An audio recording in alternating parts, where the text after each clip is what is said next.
Hey squad, welcome back. Now today I'm going to be covering some of the key techniques and processes that you really ought to know if you're going to be mixing live drums either in Logic Pro X or any other DAW for that matter. So remember, if you find value in this video, hit the like button, subscribe to the channel, and if you feel moved to do so, a super thanks donation in support of the channel will be very much appreciated.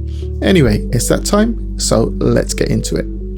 Okay, so first things first, when it comes to recording live drums, there are a number of factors that come into play which makes the recording and mixing process of this particular instrument quite challenging compared to other instruments you might have in your band. And these include the environment in which the drums are being played, things such as the acoustics of the room or space, also the level or volume at which the drummer is able to play and express themselves. We also have to take into account the equipment that you need. You're going to need decent mics and cables, as well as an audio interface which allows you to connect up multiple mic inputs. Now most of you would be working with a 2-input audio interface, and if you haven't got access to maybe an 8 or 16 input interface, you can stack multiple smaller devices together to create what's known as an aggregate device on a Mac computer, and I have a couple of videos right here which will show you how you can do so. Anyway, having overcome all of these challenges, hopefully you'll be able to capture a decent recording of your drummer and mix that together with the other instruments you've been tracking. Okay, so the project I'll be using to demonstrate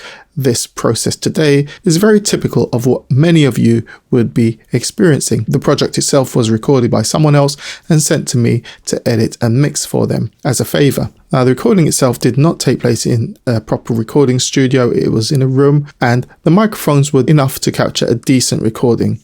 Okay, so let me quickly go through the microphone setup for this particular project. 2 kick drum mics were used, one inside the bass drum itself and another just outside facing the front of the drum pointing at the beater. The snare drum also has 2 microphones, top and bottom, and there's also a microphone on the hi-hat and a pair of overhead microphones covering the entire kit. Okay, so let me play you back a section of the actual production so far, the mix so far. The drums completely raw, no plugins at all on the channel strips, no leveling at all, apart from the overheads where I've panned hard left and right. I've also grouped them together and sent them to bus 10. And as you can see here, I've pulled back the fader on the drums to avoid clipping. The other instruments have had a bit of treatment, but it's all pretty raw. So just have a quick listen.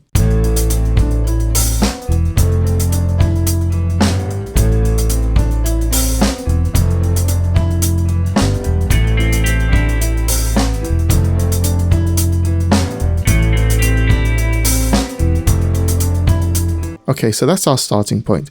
So let me just solo the individual drum parts so you can hear what's happening on each of these tracks.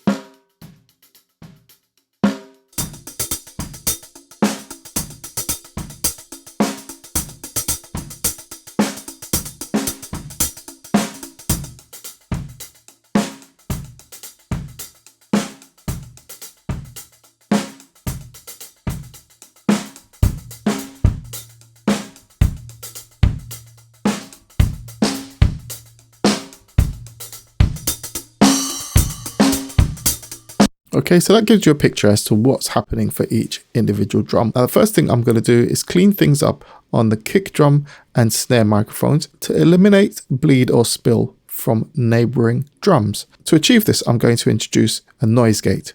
So let's put that onto our kick. Now, what we want to do is eliminate the snare hit that occurs here and here and so on. In order to do so, what we need to do is raise the threshold of the gate.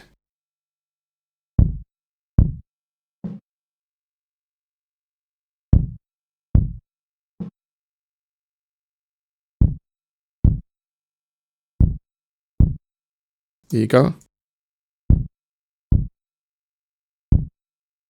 So this has now been eliminated. I'm going to do the same for the second kick, add a noise gate here as well.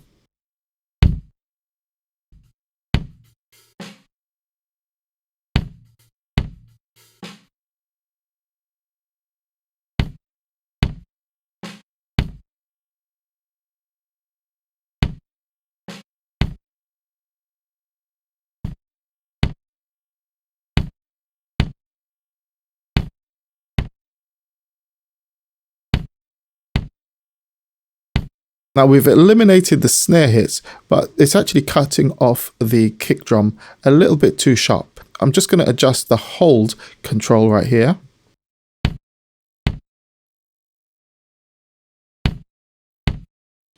And that allows more of the kick drum to come through.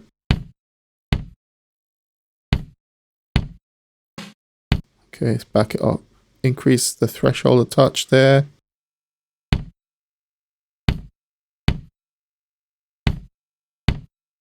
There you go.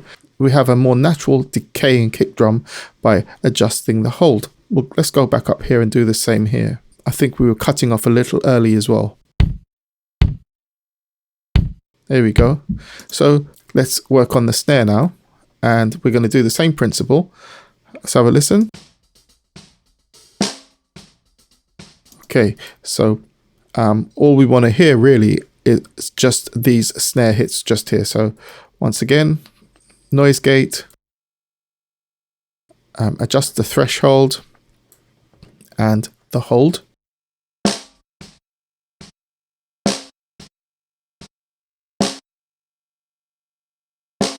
Right, so as you can hear, the snare is cutting off quite sharply. It's not very natural. So let's adjust the hold. Here we go. Maybe give it a bit more. Much more of a natural decay. I'll do the same for the snare top, because that was the snare bottom.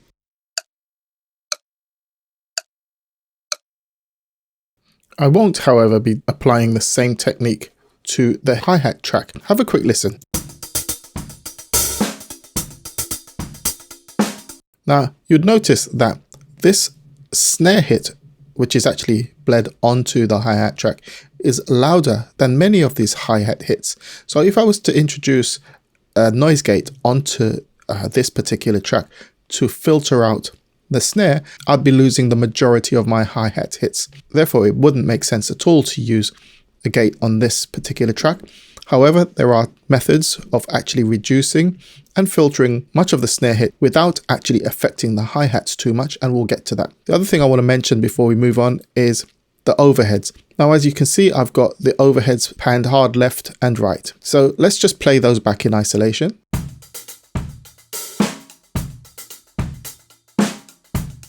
Now, having a good overhead miking setup is really important because it allows you to capture the overall picture of the drum kit. And this here is giving us a pretty good balance of the kit. As we bring the other drums in, we'll be able to level things up nicely to create a nice cohesive drum kit sound. Now, the next thing we're going to do is look at EQ, compression, leveling, and one or two additional tricks. But in the interest of keeping the video to a decent length, what I'm going to do is go ahead and apply the plugins, and then I'll play back each track and explain to you what I've done and why I've done it. Okay, so here's what the drums sound like now that I've applied EQ, compression, and a touch of reverb.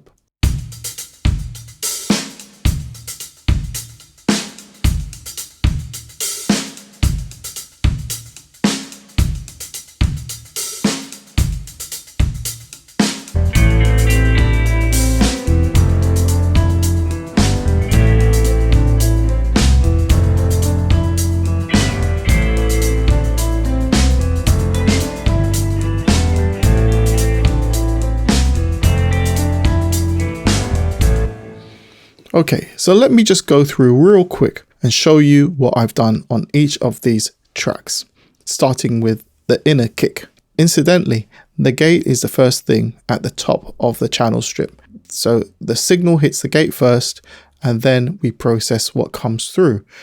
So we've got our gate, then I've got an EQ right here. And what I've gone for is one of Logic's EQ presets, this rock kick drum preset right here. And we're boosting around 73 Hertz. We're sucking out a lot of this middle section, taking out some mud, and because of the tone of the kick, this bit up here doesn't really matter so much. And the other thing I've got on the channel strip right here is one of my Logic vintage compressor circuits. That's the unprocessed sound. Okay, let's combine that with outer kick. The outer kick has this EQ curve. I filtered off from 37 Hertz, and there's a dip right here as well. And this time I've used the classic VCA circuit for this drum. Now in combination. So we got the weight of the kick on this one, and then we got the higher frequencies being picked up by this one. This will all feed into the overall picture that we've built up with the overheads, which we'll get to in a minute. Now for the snares. Now on the snare track again, we've got the gate and we've got a compressor. I'm using the studio effect just to kind of tame the signal. I'm using soft distortion to add some extra harmonics and thicken the sound a little bit. And in terms of the EQ, I'm filtering everything from 59 Hertz down and above 9.3 kilohertz.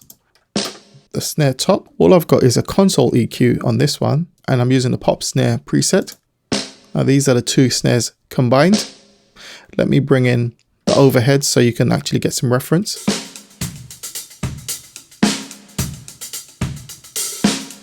So because the overheads have captured such a nice picture of the kit, these individual tracks here are just going to reinforce what's already happening here. So let's have a listen to the hi-hats now.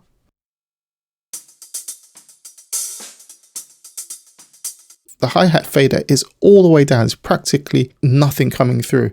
I've got an EQ on here filtering all of those snare hits that we were hearing before. So we're taking out a lot of those snares, a little bit of shine at the top up here. And I've got the Logic exciter, which you'll find here under specialized. And I'm using the sizzle preset. But there's so much of the hi-hat already in the overheads. So let's have a quick listen to see if this actually makes a difference.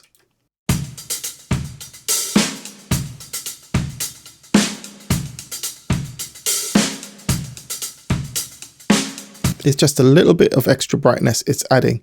Not too much, but like I said, there's enough going on with the overheads. So let's actually bring all of these drums in.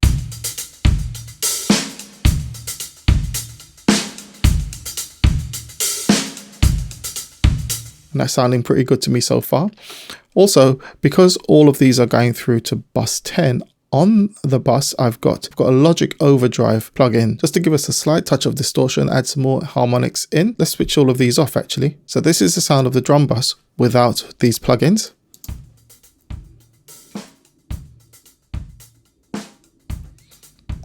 And now the console EQ. And again, I'm using a preset drum bus tube. It's really opening up the sound now. Let's add the compressor.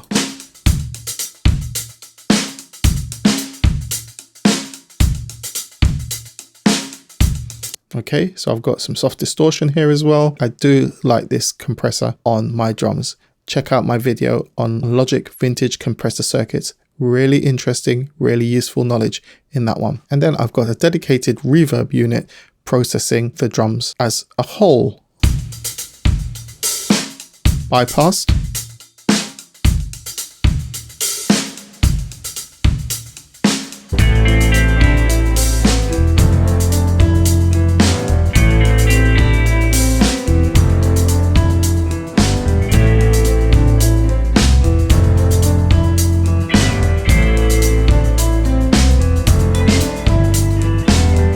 Finally, let's just go back to just the overheads and we'll bring these in one at a time and just build up the picture.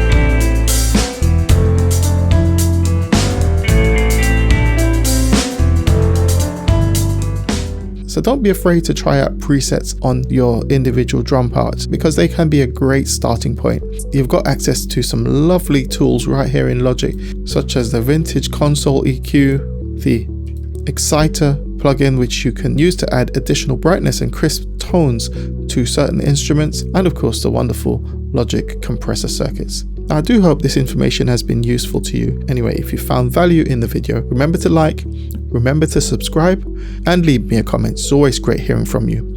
Until next time, I'm Deuce, I'm out. Peace.